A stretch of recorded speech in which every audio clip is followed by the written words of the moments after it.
ఎవరు నిలబెడతారు? పాస్టర్ గారు నిలబెడతాడా? సంఘ పెద్దలు నిలబెడతారా? మీ ఇంట్లో నిలబెడతారా? మరి మిమ్మల్ని ఎవరు నిలబెడతారు? రోమా పత్రిక 14వ అధ్యాయం 4వ వాక్యాన్ని చదువుదాం. రోమా పత్రికలో 14వ అధ్యాయంలో 4వ వాక్యాన్ని చదువుదాం. పరుని సేవకునికి తీర్పు తీర్చుటకు నీవు ఎవడవు? అతడు నిలిచి ఉండుట అయినను పడి ఉండుట అయినను అతని యజమాని పనియే. అతడు నిలుచును, ప్రభు అతన్ని నిలబెట్టుటకు శక్తి గలవాడు. చెప్పలు కూడా దేవుని మంచి పడదాం. హల్లెలూయా, మంచివారు మీరు. ప్రభు అతన్ని నిలబెట్టును అంటే ఈ రాత్రి నువ్వు ప్రార్థన చేయాలి. ప్రభువా, సినిమా చూడకుండా ఉండలేకపోతున్నాను, నన్ను నిలబెట్టిన ఆయన. ఈ శోధనలో నిలబడలేకపోతున్నాను, నన్ను నిలబెట్టిన ఆయన. మనుషులు ఎవరు నిన్ను నిలబెట్టలేరు. నా మాట నన్ను ఎవరో నిలబెట్టలేదు. ఇదే ఊళ్ళో నేను బీటీ కాలేజీలో చదువుకున్నా. పెద్ద పెద్ద రాజకీయ నాయకులు నాకు తెలుసు. వాళ్ళ దగ్గరికి వెళ్ళాను నేను. వాళ్ళు నన్ను నిలబెట్టలేదు. మంత్రి గారు నన్ను నిలబెట్టలేదు, ఎమ్మెల్యే గారు నిలబెట్టలేదు, పెద్దలు నన్ను నిలబెట్టలేదు.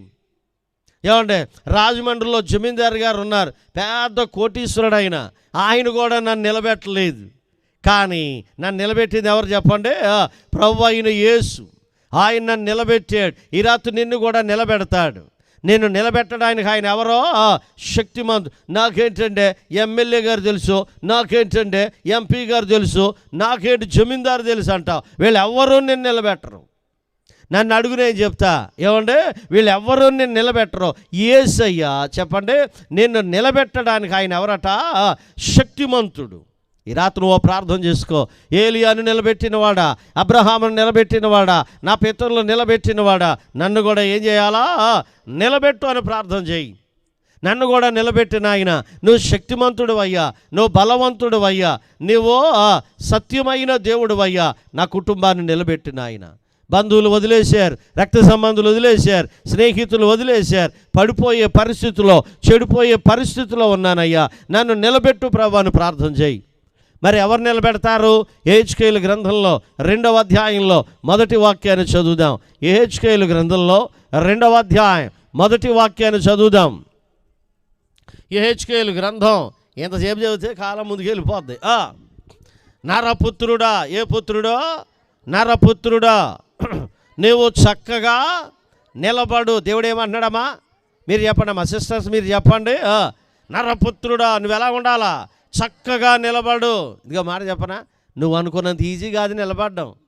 అర్థమైందా? భక్తిలో నిలబడడం అనేది ఉందో చూసావా? నువ్వు అనుకున్నంత ఈజీ కాదు. ఏమంటే నిలబడడం చాలా కష్టం, పడిపోవడం చాలా ఈజీ. అర్థమైందా? నువ్వు అనుకున్నంత ఈజీ కాదు. కానీ నువ్వు యేసుప్రభు మీద ఆధారపడితే, వాక్యం మీద ఆధారపడితే, ప్రార్థన మీద ఆధారపడితే, ప్రభు మీద ఆధారపడితే చెప్పండి, ఆయన నిన్ను ఏం చేయగలడు? నిలబెడతాడు. ప్రభు నిన్ను నిలబెడతాడు. వాక్యం నేను నిలబెడతాది. ప్రార్థనా జీవితం నేనేం చేద్దే? ఏ 40 దినాల కూడికలు అందుకోసమే. పడిపోయిన వాళ్ళు నిలబెట్టడానికి, చెడిపోయిన వాళ్ళు బాగు చేయడానికి, దూరమైన వాళ్ళు దగ్గర చేయటానికి, ఆగిపోయిన వాళ్ళు నడిపించటానికి. అర్థమైందా? అన్ని విషయాల్లో ఓడిపోయిన వాళ్ళకి జయం ఇవ్వటానికి వాక్యం ద్వారా నువ్వు నిలబడతావు. అందుకనే నరపుత్రుడా, నువ్వు ఎలా నిలబడాలా? చక్కగా నిలబడు. మరలా అడుగుతున్నా, నువ్వు నిలబడ్డావా? ఏమో అయ్యగారు, మొన్నటిదాకా నిలబడ్డారు కానీ మొన్నే పడిపోయాను అయ్యగారు. అట్నుంచో మిస్డ్ కాల్ వచ్చిందండి, ఎవరిదో అనుకుని హలో అన్నానండి, పాత స్వరమే కాదని స్వరం కలిపానండి. అదన్నమాట. ఇక మీరు అర్థం చేసుకోండి. అలా పడిపోయేవేమో, మరలా స్త్రీలో పడిపోయేవేమో, మరలా పాత స్నేహితుల్లో పడిపోయేవేమో, పాత జ్ఞాపకాల్లో పడిపోయేవేమో, మళ్ళీ ఏమీ తెలవనట్టు సాయంత్రం బైబిల్ పెట్టుకోతున్నావు. ఏమీ తెలవనట్టు, అబ్బే నోట్లో ఏలెడితే కొరకదు అన్నట్టు, ఏమీ తెలవనట్టు, నేనేదో పరిశుద్ధుడిని అయినట్టు, నేనేదో పరిశుద్ధురాలను అయినట్టు వస్తున్నావు నువ్వు. ఈ రాత్రి పడిపోయావు నువ్వు. మరలా లేచి నిలబడు. ప్రభువా, నన్ను నిలబెట్టాను. ప్రభు నిన్ను నిలబెడతాడు. ఆత్మ నాలోనికి వచ్చి, చెప్పండమ్మా ఏమన్నది అక్కడ? ఆత్మ నాలోని, యెహెజ్కేలు గ్రంథం 2వ అధ్యాయం 1వ వాక్యం. ఆత్మ నాలోనికి వచ్చి నన్ను ఏం చేశాడు ఆయన? అది నిలబెట్టాడా, పడిపోయాడా? మాట్లాడండమ్మా. నిలబెట్టాడా, పడగొట్టేశాడా? ఆత్మ నీలో ఉంటే, ఆత్మ నాలోకి వస్తే అదన్నమాట. ఈ రాత్రి నువ్వు ప్రార్థన చేసుకోవచ్చు. ప్రభువా, పరిశుద్ధాత్ముడా నాలోకి వచ్చి నన్ను నిలబెట్టు నాయనా.